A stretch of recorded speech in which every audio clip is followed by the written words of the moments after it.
I'm talking spells today. Arcane Spells, level 1. What's an arcane spell, you ask? An arcane spell in early access Baldur's Gate 3 would be a spell that's granted to a wizard, warlock, or sorcerer, regardless of subclass. The thing I do here is I break them down alphabetically and put them into kind of a rough tier of S, A, B, or C. This is based on my experience casting the spells, and it's isolated from divine spells, which is for rangers, druids, and clerics. That way you have a good idea of what your options are as your character when you're comparing them to the other spells you have, instead of other spells other classes have. So with that out of the way, let's get into it.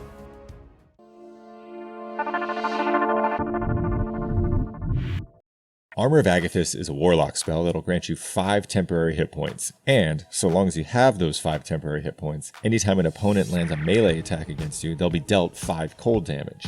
It's not how many temporary hit points you have, it's as long as you have any of those temporary hit points, they get 5 cold damage. So you can increase the longevity of this spell by resisting some damage yourself, and or adding some vulnerability to cold damage to your opponent with, say, the wet condition. But the real great thing of Armour of Agathys is it scales really well when it's upcast, which is actually kind of rare for a D&D spell. Typically, any level 2 spell will just outpace any upcast level 1 spell, except Armour of Agathys goes up pretty nicely. 10 temporary hit points and 10 cold damage at level 2, 15 at level 3, and so on. The temporary hit points are essentially forever or until you lose them due to damage, so you can just cast this outside of combat so you're ready for the next time you enter combat. I put this in the S tier because I think it's a really good warlock spell.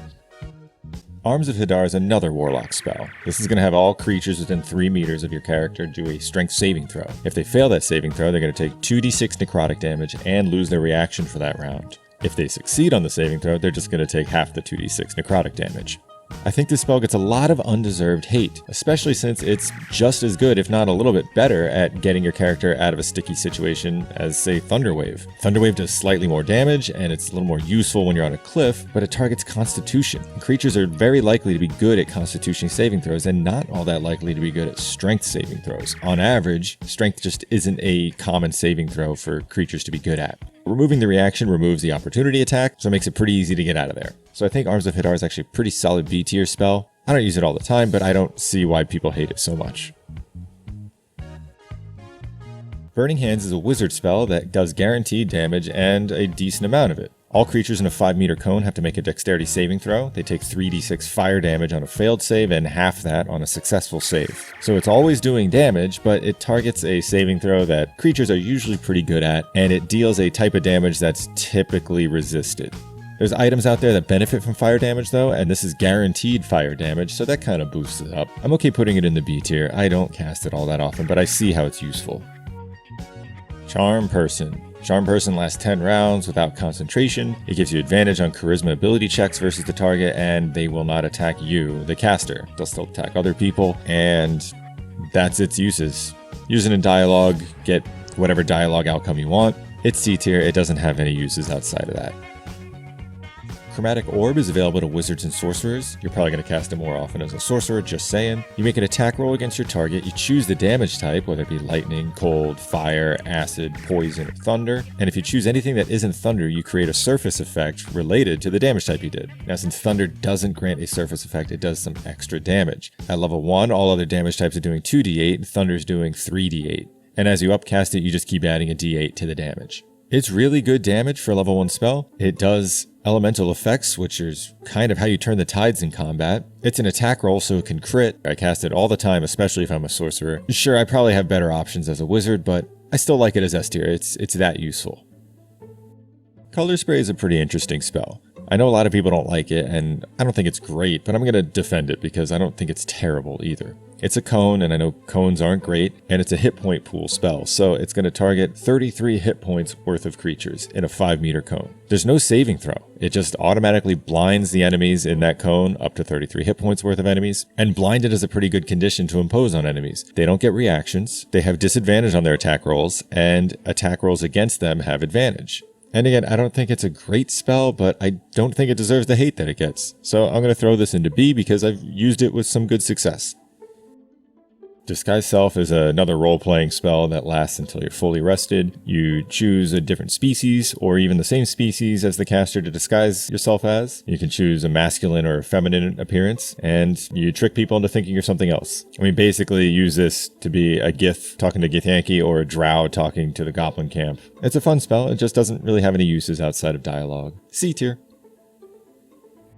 We're breaking the rules with Dissonant Whispers. It's granted to neither a wizard, nor a sorcerer, nor a warlock-based class. It's only the warlock of the Great Old One. However, when there's full release, it'll be granted to all bards, and bards are considered arcane casters, at least by my definition. Dissonant Whispers targets a single creature. It does 3d6 psychic damage, and frightens them if they fail their wisdom saving throw. Wisdom's one of those saving throws creatures are usually good at, but this is a good amount of damage for level 1, and frightened is a really good condition. And not only does it frighten them, it makes them run away from the caster, which will trigger opportunity attacks from melee combatants that are nearby. Also, being a saving throw spell, that means it's always going to do damage, because when they succeed on their saving throw, they're just going to take half the damage and not be frightened. For a level 1 spell, this does a lot. So I put it in S tier, because if you've got it, you cast it.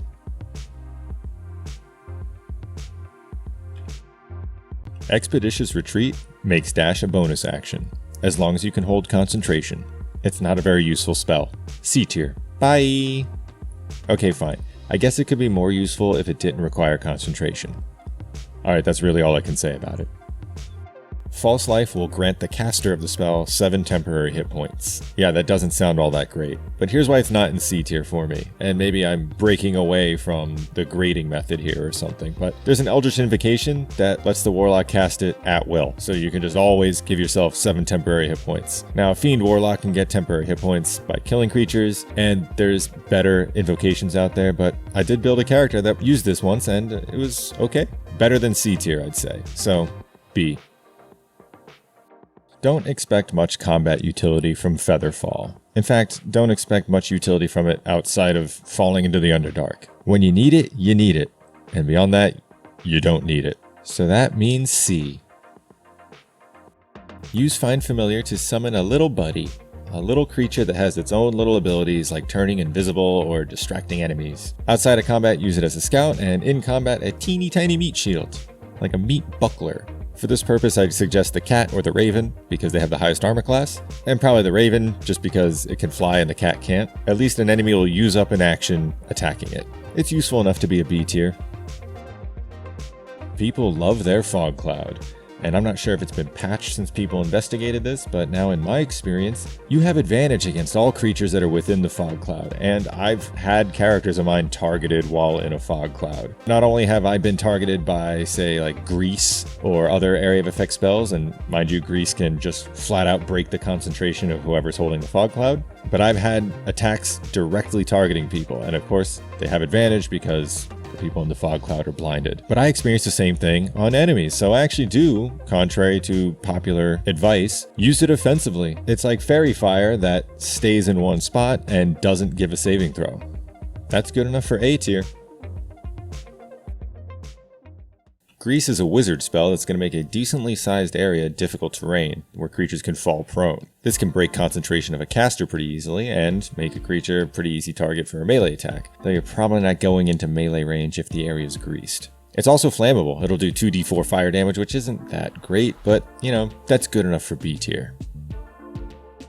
Hellish Rebuke doesn't cost anything but a spell slot to cast, not even an action. Once it's cast on you, the next time a creature attacks you, whether it be melee or ranged, you're going to retaliate with 2d10 fire damage of your own. Again, either ranged or melee. 2d10 fire damage on your reaction is pretty good. The only thing is, you don't get direct control over who you retaliate against. Still, it's a good enough effect for me to put it into A tier. Hex is going to cost you a bonus action to cast. The target's now going to receive an additional 1d6 necrotic damage tacked onto any attacks you land against it. If it dies, you can just use another bonus action, no additional spell slot, to move the spell to a different target. And if that wasn't good enough, you also get to select an ability that is now going to have disadvantage on checks with that ability. So I just have one question. If you have Hex of the caster, is it up? Why isn't it up? Cast it. Put it on somebody. You need it on them. It's an S tier spell. Just be always casting it. I'm doing a twofer here. Jump and Longstrider together. I know people love these spells, but if you ask me, their usefulness is pretty limited. Jump's going to last 10 turns, no concentration required. Longstrider's going to last till your next long rest, no concentration required. Jump is going to triple your jump distance, and Longstrider is going to add 3 meters to your walk speed. I hear a lot of arguments for positioning before a battle with jump and for very hyper-specific scenarios where you might need to move more for Longstrider. I think you can position yourself just fine without spending a spell slot to jump more. I think there's ways to give yourself more maneuverability without a spell slot. I just think that these spells are kind of overrated. I throw them in C tier. I get it. Longstrider lasts forever, but it uses a spell slot. Mage Armor goes to wizards and sorcerers, and there's an Eldritch Invocation for it. As long as you're not wearing armor, you're gonna have an armor class of 13 plus dex for the entire day until your next long rest. Admittedly, I'm probably ranking this a little higher than I should, just because I always go Abjurer with my wizard, and I get the Abjurer bonus whenever I cast it. But also, I mean, you don't need to make concentration checks if you're not getting hit. If you got a higher armor class, you're not getting hit. I think that's a level of usefulness that brings it to A tier. Magic Missile is a classic, and it holds up. At level 1, you'll toss 3 missiles, at level 2, you'll toss 4, and each one will do 1d4 plus 1 force damage. Force damage is rarely resisted, so that's good damage, and there's no attack roll or saving throw. They just hit and they do the damage. So there's 2 main uses here, which is number 1, automatic damage against a high AC opponent, and number 2, forcing multiple concentration saving throws on a caster. There's another less common use, which is if there's a lot of targets that need to just sustain any amount of damage to disappear, then you can spread out your 3 or 4 missiles across them to get them all in one turn. These are uses that come up enough and are useful enough that this is an A tier spell. I've discussed my thoughts on Protection from Evil and Good back in my Divine spell list, and they haven't changed much. It sounds like a really good effect, but there's some caveats. Aberrations, Celestials, Fae, Fiends, Undead, and Elementals all have disadvantage on their attack rolls against you, and they can't charm, frighten, or possess you. The spell also lasts all day, but it's gonna use your concentration, so I wouldn't use it on the character that's going to be tanking against these creatures. But that means another caster has to be using their concentration. Very situational, but when it's useful, it's really useful. Like, say in the tomb fight, and I'm sure there's going to be other fights too. It's just not useful enough for me to put it in the A tier, so it's going to be in the B tier. Ray of Sickness is not a great spell. You make a ranged attack roll against your opponent, and if you hit, you do 2d8 poison damage, and after that, they make a Constitution saving throw, and if they fail, they'll be poisoned, and if they succeed, they're fine. The poison condition is really good, but poison damage itself is often resisted. Not to mention 2d8 isn't really that great of damage, and Constitution saving throws are usually pretty good on your opponents. I'd skip it for Chromatic Orb. I'd call this a C tier. I don't see any reason not to go with an alternative spell. Sleep is a spell that will affect creatures within a given area up to a certain amount of hit points, 24 at level 1 and 32 at level 2. Creatures totaling that amount of hit points will just be put to sleep. No saving throw, no chance to resist it, unless they're an elf or half elf. Sleeping is great. Automatic critical hits on melee attacks, and they lose a turn if you're not attacking them. The only issue is their allies can just bonus action shove to wake them up, and then it's kind of useless after that. But can't deny its usefulness. This is definitely A tier.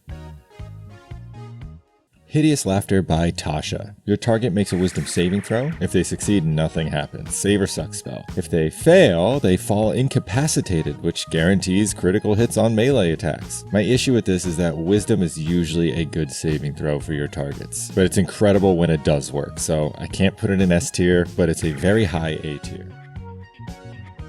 Thunderwave is another fan favorite. It's the meme spell because it's fun to throw things off cliffs, but you can't loot things that fall off cliffs, and you can't always position things on the edge of a cliff, and Constitution's a pretty decent saving throw for most of your targets. A boxed area in front of your caster will blast thunderous damage for 2d8, or if you can upcast it to 3d8. If they succeed, they'll take half that damage and stay right where they are. If they fail, they'll take full damage and get blown back quite a bit. It is fun to watch. People consider it a good spell to get opponents away from your mage. I find I'm usually also hitting an ally with it because that box sort of goes further to the sides than you'd like it to. If I'm going to be accidentally hitting an ally with something, I don't also want to be blowing them off a cliff. In terms of usefulness, I just rank this as B tier because I use other spells in the same situation. As we're about to discuss Witch Bolt, I feel it's important to state I am not a contrarian. I don't just go against what other people think, but I don't understand the amount of hate that Witch Bolt gets. Sure, you have to use your action while holding your concentration to do the damage on subsequent rounds, but it's guaranteed damage. If you can somehow enhance your attack roll for the initial attack and then get your wizard away behind a wall or break line of sight and hide, and then just keep popping out and activating the damage, you're not using any more spell slots, you're not in danger of losing your concentration, there's no limit to how long the spell lasts, you could just continually do 1d12 damage round after round. In the War of Attrition, that's pretty helpful. Subsequent damage is always going to be 1d12, whether or not you upcast it for 2d12 for the first attack, but enemies with high enough HP are going to take 3 or 4 shots from this spell before it's run its course. I think that's useful enough for B tier. And there you have it. That's where these level 1 arcane spells stand, in my opinion. I'm sure I've rustled some feathers, maybe came to some conclusions that you disagree with, and I'd be more than happy to discuss it in the comments. If you found anything about this video worth your time, please consider giving a like, please consider giving a subscribe, please consider whatever YouTube's come up with in the future that is a metric to go by. I really appreciate you sticking to the end. Take care, and I'll see you in a future one.